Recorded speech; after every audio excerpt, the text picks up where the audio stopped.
You get $100 million, but you must make one species extinct. What do you do? Bed bugs. Human head lice. Bot fly. Ask for $1 billion and submit a top 10 list. Bed bugs can fuck off and die. Make tapeworms go extinct. Ticks are gone. Goodbye bed bugs. Fleas. Rabies lyssavirus. Go to hell, rabies. Edit, yes, viruses are categorized by species, and extant/extinct are still labels that can be applied to them regardless of whether they're considered life or not. Bed bugs. I'll go with eliminating species 3. I mean I really liked species, and species 2 was terrible but enjoyable. The direct-to-video species 3 can be eliminated without consequence. Edit, I go run errands for my Sunday, and get back on Reddit to see all the upvotes/awards. Thanks guys, glad I got a chuckle out of y'all. Muhuhuhuskitohuhuhus. Like, I need to use the 100 million to make it extinct? Or it becomes extinct as soon as I take the money. Cause as someone from Jersey, we're all already going out of our way to kill off those lantern flies, so getting a cool 100 million in exchange d be nice. The malaria parasite. This is carried by mosquitoes, and does nothing positive for anyone. Mosquitoes arguably do positive things in some aspects. What did you not know about sex until you lost your virginity? The importance of thrusting slowly in the first minute. Edit, I didn't realize it was my cake day. Thanks everyone. I didn't know that I'd get as sweaty as I do, lol. Feels like the room gets a lot hotter afterwards as well. Cramps happen and they really kill the mood sometimes. Stay hydrated. That it can be awfully messy. Bring a towel. I didn't know I could sweat like ran a marathon. You didn't need to try every single porn position. That orgasms rely on the brain as much as the body. Porn and big talk from people made it seem like it was purely a physical thing. Doing it hard, getting the right spot, etc. Orgasms feel different to different people too. And you can have different types of orgasms too. Update, thanks for the awards and upvotes.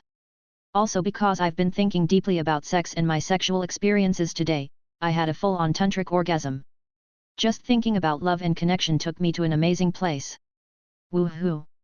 The brain and body are beautiful. How fast clothes come off when in the heat of passion. The difficulty of synchronized orgasms. I wasn't expecting the vagina to be as far down as it is. Had always thought it was closer to, like, the clitoris. My dumb ass was thinking, where's the damn hole? Oh, that's almost her butthole. That it can be silly and fun, not all serious. How hot temperature-wise it is. Like two people doing vigorous activity can be kinda sweaty. Changing positions is bumpy and awkward, not as smooth as they want you to believe in movies. Men can bounce their dick, kinda. I was shocked at my first time. That vagina farts are a thing. Not unrelated, that it's more important to be with someone you can relax and have a laugh with, than someone you have a super intense thing with. There's gonna be mess, and funny noises, and awkward moments, so please be with someone you like and trust. EDA that I'm thrilled one of my most popular comments ever is about fanny farts. Tickled, even. Who is the most evil person who is still alive? Lots of horrible people on here, still I can't think of anyone worse than Félicien Kabuga. Maybe you haven't even heard of him, but he is one of the key persons responsible for the genocide of the Rwandan Tutsis in 1994. He is a multi-millionaire who had close ties to the dictator Juvenal Habyarimana's Hutu nationalist MRND party and the Akazu, an informal group of Hutu extremists who helped lead the Rwandan genocide. He also was the primary financier of Hutu extremist media outlets, such as the RTLM radio station and Kangurum magazine, which advocated for the killing of the Tutsi minority. His radio stations played an instrumental part during the genocide as well. If you want to read more about it, here is a good article about it. And on top of that, he helped to fund the mass importation of 500,000 machetes in preparation for the genocide. I can't think of anyone who is currently alive who has caused more pain and suffering than him. He is evil incarnate. Omar al-Bashir immediately came to mind. Former president of Sudan who was behind the Darfur genocide. Absolutely vile human. OP found the death note, I presume. I'm going with Luis Garavito.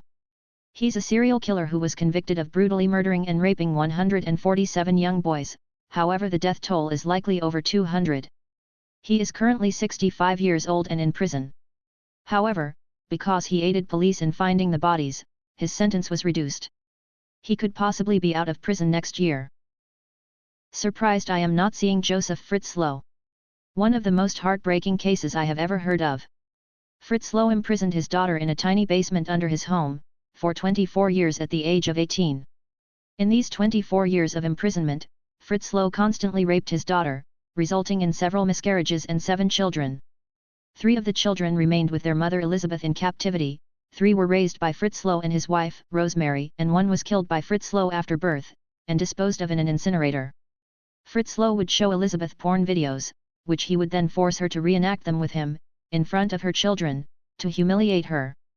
Fritzlow has previously also kept his mother, Maria, imprisoned in the same basement, and probably sexually abused her too. Joseph Fritzlow is now serving a life sentence, and the Fritzlow residence, as well as the basement where Elizabeth was imprisoned, can be visited in Amstetten, Austria. Edit: here is an interview with Joseph Fritzl, in which he cheerfully describes his life in prison. Edit 2: TB house can't be visited anymore. It was bought by someone who turned it into an apartment building and all flats are rented out. The basement also isn't accessible, as it was filled up with cement. Min Aung Hlaing, the Myanmar junta who commit the coup, still actively killing their citizens every day. He recently airstrikes the village school, resulting 11+ children death just because they heard rebels are hiding in the village.